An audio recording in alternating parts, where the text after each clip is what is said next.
Chăm phiếp cả lá khô lên bao chanh kì. Nè chanh mình. Có tí khơi khơi biết à? Nè.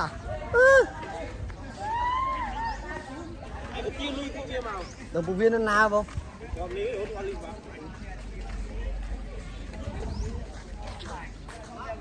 Chỉ vật tí đập pi, bông ôn, chỉ vật tí đập pi. Làm khai thì phải lâu nó tốc má bông nắc nè. Em chạy thế bông. Em cọp.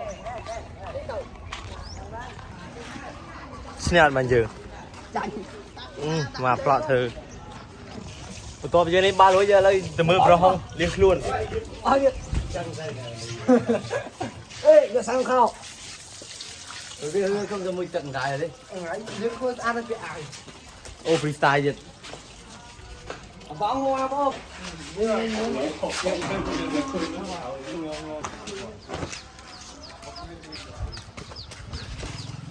Cam tiếp về mình đi xa luôn.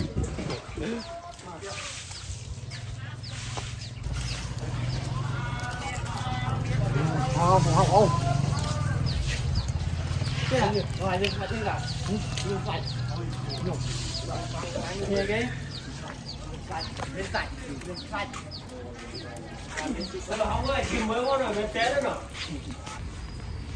Tập dư li bao chóp thì giờ cả ta phải cho được tiền.